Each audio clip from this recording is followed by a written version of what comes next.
ചരിത്രമുറങ്ങുന്ന ബേക്കൽ കോട്ടയും ഒപ്പം മാന്തോപ്പിന്റെ ഇരുണ്ട പച്ചപ്പിലിരുന്ന കുളിർക്കാറ്റിൽ കടൽ കാഴ്ചകൾ കാണാനും സഞ്ചാരികളുടെ പ്രവാഹം. ഞായറാഴ്ചകളിലും അവധി ദിവസങ്ങളിലും ബേക്കൽ കോട്ടയുടെ നിർമ്മാണ ചാരുതയും പൂന്തോട്ടവും ചരിത്ര സ്മാരകങ്ങളുടെ ശേഷിപ്പുകളുടെ അത്ഭുത ദൃശ്യവിരുന്നും പ്രകൃതി സൗന്ദര്യവും നുകരാൻ നൂറുകണക്കിന് സഞ്ചാരികളാണ് എത്തുന്നത്. 5 വർഷങ്ങൾക്ക് മുൻപ് കോട്ടയുടെ അകത്തളങ്ങളിൽ ആകർഷകമായ സംവിധാനത്തിൽ നട്ടുപിടിപ്പിച്ച മാവുകൾ പൂത്തുലഞ്ഞും തെക്ക് ഭാഗത്തെ കേരവൃക്ഷങ്ങളും ഞാവൽ മരങ്ങളും കോട്ടയുടെ ഭംഗിക്ക് മാറ്റുകൂട്ടുന്നുണ്ട്. 10 അടിയോളം ഉയരത്തിലുള്ള മനോഹരമായ നിരീക്ഷണ ഗോപുരവും നടപ്പാതകൾ, ആയുധപ്പുര, ചെങ്കല്ലിൽ പുറത്തു ഉയർത്തിയ കുളങ്ങൾ, കമാനങ്ങൾ, ഭൂമിക്കടിയിലൂടെ കടലിലേക്ക് ഇറങ്ങിച്ചെല്ലാനുള്ള തുരങ്കങ്ങൾ എന്നിവ ബേക്കൽ കോട്ടയുടെ ആകർഷണങ്ങളിൽ ശ്രദ്ധേയമാണ്. കേരളത്തിലെ തന്നെ കോട്ടകളിൽ വലിയ കോട്ടയാണ് ബേക്കൽ കോട്ട. 36 ഏക്കർ വിസ്തീർണത്തിൽ വ്യാപിച്ചു കിടക്കുന്നതാണിത്.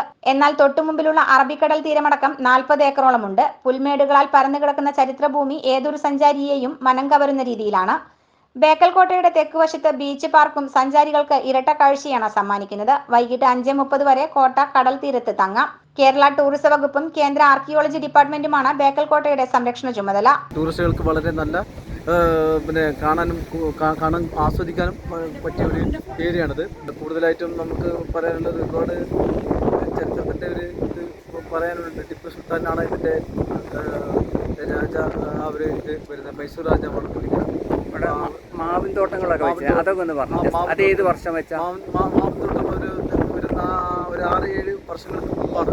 25 രൂപയാണ് കോട്ടയിലേക്ക് പ്രവേശനത്തിനുള്ള ടിക്കറ്റ് നിരക്ക്. രാവിലെ 9 മണി മുതൽ വൈകിട്ട് 5:30 വരെയാണ് പ്രവേശന സമയം. 60ഓളം ജീവനക്കാർ ബേക്കൽ കോട്ടയിൽ പ്രവർത്തിക്കുന്നുണ്ട്.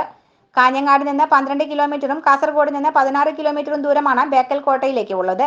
Enlight news, Mukkam.